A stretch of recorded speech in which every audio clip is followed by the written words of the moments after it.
This was my face throughout the Mary Closet scene. Man, it takes a lot of money to look that stupid, huh? Hey guys, welcome back to Real Housewives Recaps. Today we're talking Real Housewives of Salt Lake City, Season 2, Episode 13, Fair Weather Friends. You guys, welcome. If you're new here, I'm so excited to have you. I can't believe how big my Sex and the City reviews got. That's amazing. We got hundreds of new subscribers because of it. So again, if you're new here, welcome. If you've been with me this whole time, thank you. You guys are awesome. I'm so excited to be here. Let's get into the show. What are our thoughts so far of the season? What are you guys thinking? I have actually really enjoyed the season. I thought last week's episode was way more interesting. This one was okay, but overall, it was okay. But it looks like next week's episode is going to be huge. I'm here for that. So much stuff coming up, you guys. Below Deck is out tomorrow. We got Sex and the City coming out, of course, on Thursday. Real Housewives of Miami comes out this week. Better believe I will be on that. That'll probably come out. I'll probably put out that on Friday, so that way I can do Sex and the City on Thursday. But anyway, check back with me, and we'll talk about it all. Mention it all. Can we please take like 4 hours and discuss this confessional look? What is happening here?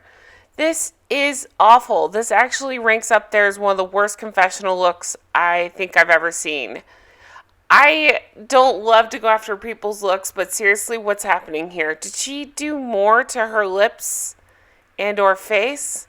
Also, if we're going to go there and talk about people's faces, what the heck is going on with Meredith? Did she have a head transplant? I mean, I know she's looked different this season, but seriously, what's happening here? What else has she done? She looks completely different. So I always shoot straight with you guys, right? So I'm going to be totally honest here and say, I still like Lisa. And I can step back from myself and say, I don't know why. She's awful. I get it. But I find her so funny to watch and so entertaining and such a monster, but in a fun way, that I still enjoy her on my TV. And it's kind of one of the things I look for in a housewife. She's got money. She's always caught up in some drama. She's fun to look at. I don't know, all of it. I'm still into Lisa. So leave me a comment below. If you're not, it's cool. I get it. I get why she's the worst. I still really love Heather and Whitney.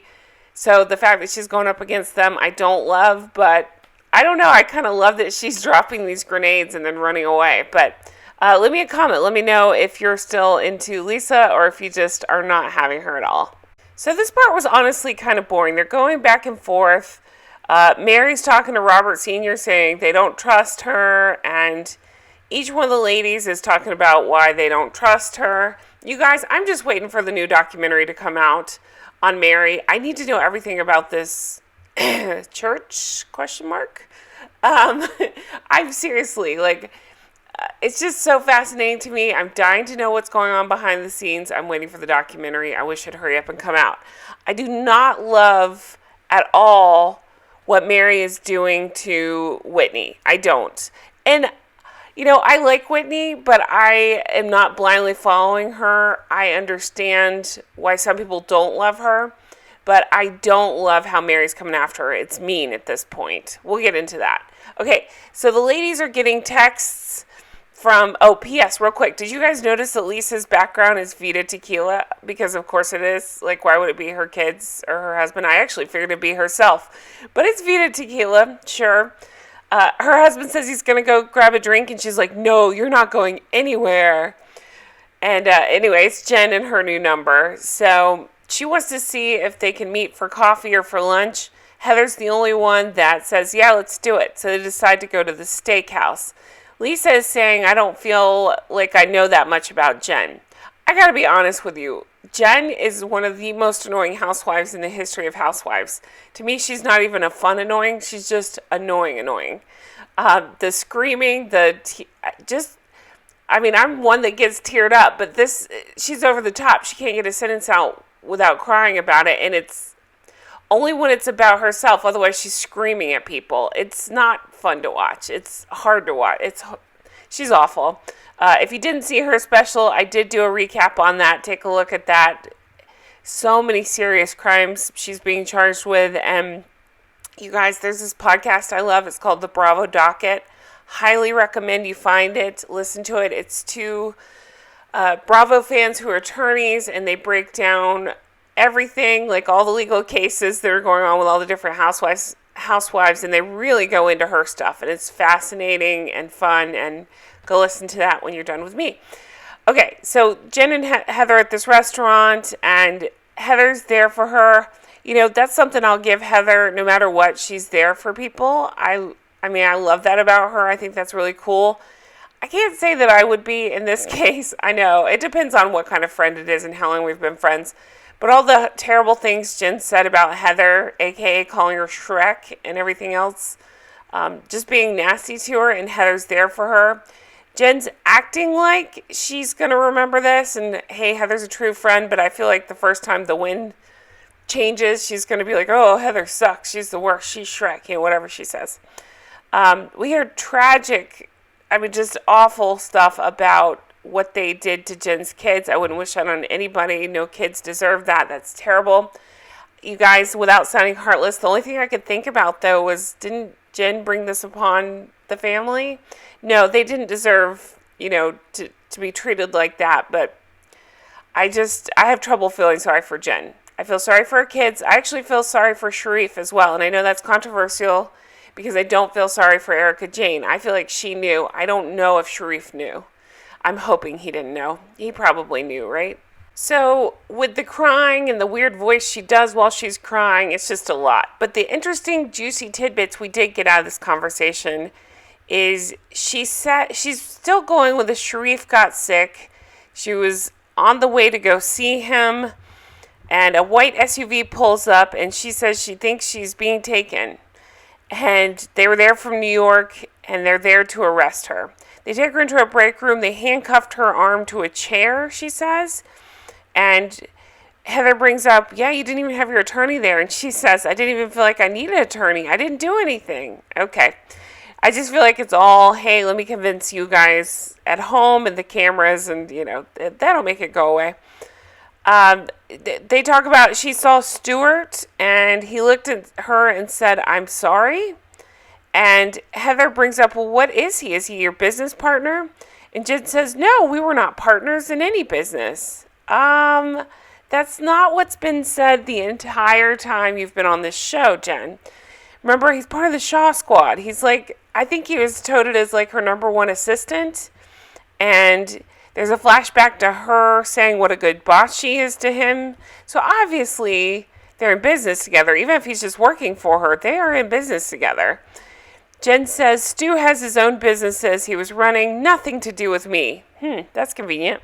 Especially since he's changed up and pled guilty now to his charges. So you guys, I am just like dying to see what happens there.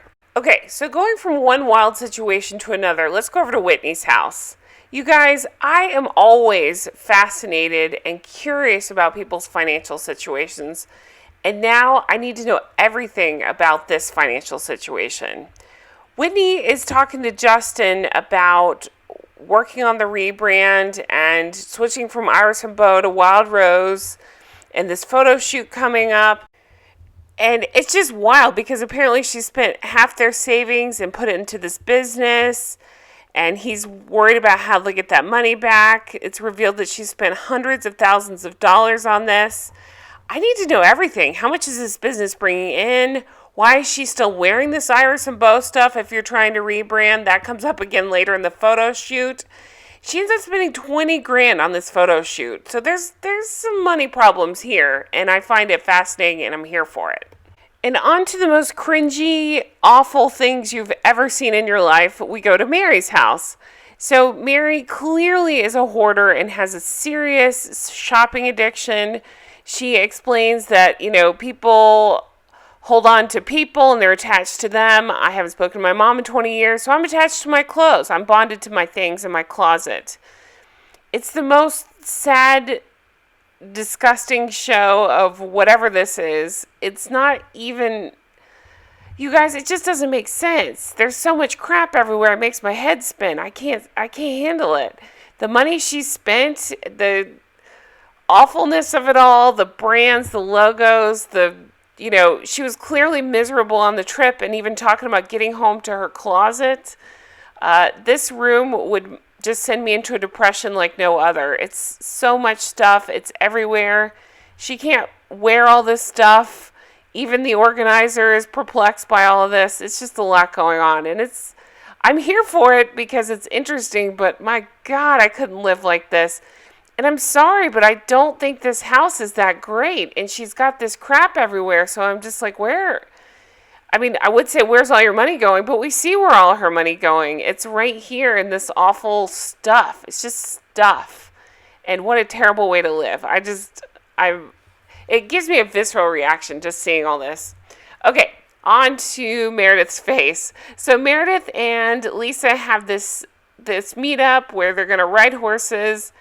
And they end up going... Okay, first of all, Lisa is bragging that she's been riding horses since she was 4. It's just like the driving thing where she was bragging about how good she is. She was terrible at that. She's bragging about how good she is at horse riding. She's terrible at this. Again, I still kind of like Lisa. Don't judge me for that. You guys, I'm so over Meredith. I know it's polarizing to say that. A lot of people like her. I get it. It's fine. I'm not one of those people. I don't understand coming on a show like this with the attitude she's got. And I understand why she's mad at Jen. Jen sucks, and Jen talked crap about her family. I get that. But her attitude in general is not great. I don't understand her personality. I don't think she's fun to watch anymore. She was at first. I don't find her fun. She seems miserable, no? I mean, how could you not be when you're married to Seth? But she seems miserable. And she refuses to talk about things. I'm sorry, but when you're a housewife, that's kind of your job, right? It's just hard to watch her. So I'm really struggling with her this year. I personally don't need her back. Let me know in the comments if you're a Meredith fan. It's cool. We can still be friends. I understand Meredith's point. Like, where were you guys for me when Jen was coming after my family and now everybody's attacking Mary? Whatever. But I'm sorry, Meredith. You gotta move on. If you're a housewife. We're over this. Let's keep going. Give us some more storylines because this just isn't it. So then we go over to Jenny. I'm really loving her this season. I think she brings good energy to the show, and I really like her at the later scene, which we'll get into.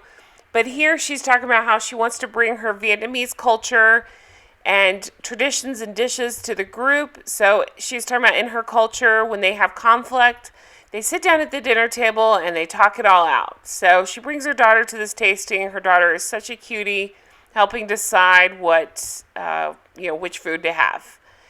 So then we go over to Jen and Sharif. You guys, I struggle so hard with this because I cannot stand Jen, but I have such a warm spot for Sharif. I just think he seems like the nicest guy. I do. I just think he's the nicest guy. I hope he had no idea, but how do you not notice that your wife's allegedly spending $50,000 a month? Like, they get into, I may have been on that podcast even, they talk about how she hid a bunch of stuff from him, but how do you not notice all that? Anyway, so she got him Popeyes, his favorite. She talks about trying to call Lisa 4 times, and if you cared about me, would you'd be there for me, basically. I'm sorry, Jen, but it's hard to feel sorry for you, not just for the crimes that she's alleged of. Let's put that aside. Just think about her behavior to everybody over the last year that she's been on the show. She's just awful. She's over the top and not fun to be around. I don't know how anybody can be friends with her, truthfully. It would be hard. She brings up Heather being the only one that's been there for her. We'll see how this plays out. Heather can do better. So on to the nonsense photo shoot, right? So again, I'm a Whitney fan. I want her to succeed. So I'm going to talk smack, but I don't dislike her. I just don't understand her thought process here. $20,000 for this photo shoot. She makes all her brand ambassadors models. That's cool. I think that's a great idea. Why not show up different, skin types and diversity and all that, for the products. But even Jenny pointed out, there was nothing Wild Rose except for her holding a bunch of roses. I didn't see the logo one single time. I'm sure they'll put that in post, but I don't understand why this costs so much. Even the editors were in on the joke because they kept putting not Wild Rose and showing the Iris and Bow stuff. Make it make sense, right? So Jenny tells the girls about having the traditional pho night, and she's going to go ahead and invite Jen. Heather tells them about the lunch with Jen, says she's okay, she's sad, she feels unfairly targeted, and assures us that she's innocent. Ha ha ha ha ha ha. Jenny says, do you believe her? Again, I really am liking Jenny. Heather's like, I pray she's innocent. Whitney says she's been struggling with her relationships. Basically, she's sick of fighting with Lisa and Mary. I'm sorry, but Mary is a bully, and I hate that word, but she's so mean to Whitney. It's awful. It's so hard to watch. It's so cringy and awful. And all I can hear in my head over is the little girl. I just thought that was so rude. Anyway, she's struggling, especially with the Lisa part now. And she's talking about how Lisa throws out these breadcrumbs, such as dropping the camera and stuff, but then, running into Mary's room after she talks smack to try to buddy up with her. So Whitney reveals in an insane turn of events that she got on the phone with Cameron and wanted to get to the source and really find out his story. They talked for 3 hours. You guys, I want to be let in on that phone call. Based on their conversation, she says if Lisa knew 1/10 of the conversation, and even 1/10 of it was true, Mary is bigger and badder than I ever realized. So I need to know every detail of this. What's going on? What's happening with the church? I mean, we've heard some stories about the 300,000 and all that, but I need to know all the details. You guys, I need a documentary about this that we can watch and talk about. So she's talking about how Lisa planted the information, and there's no misunderstanding. She was done on purpose. Jenny says that she doesn't think Lisa has the time of day to scheme. I'm going to say something real mean and say, I don't know if Lisa's the brightest. I don't know. But I agree. She does drop these things and play both sides, so it's hard to say. So then they start talking again about Mary, and Whitney says she doesn't feel like she should have to take on Mary alone. I need all of you to have the conversation. She tears her apart. She uses her congregation, and she's used to them following and obeying her, basically. And if anybody goes up against her, then it's hell on earth. She's been friends with her a long time and says if I'm going to walk away from a friendship, I need to know the facts. And that's how the episode ends. Next time we get a flash, Jen is crying to Lisa. We'll see how that goes down. Heather and her ex-husband are having a talk. Her ex really creeps me out, so I don't know about all that. Whitney talks to Lisa about Mary. We see Mary and Jenny fight. Meredith says, if you're going to invite Jen, don't invite me. Jen's crying. Meredith and Lisa fight. And that's what we're looking forward to, you guys. I'm here for all of that. I can't wait. Should be an exciting episode. Guys, thank you so much for watching. Leave me your comments below. Let me know your thoughts on the episode, on the series so far this season, and everything else that you're watching or into right now. Thank you guys so much for watching. Have a wonderful day, and I'll talk to you again soon. Bye-bye.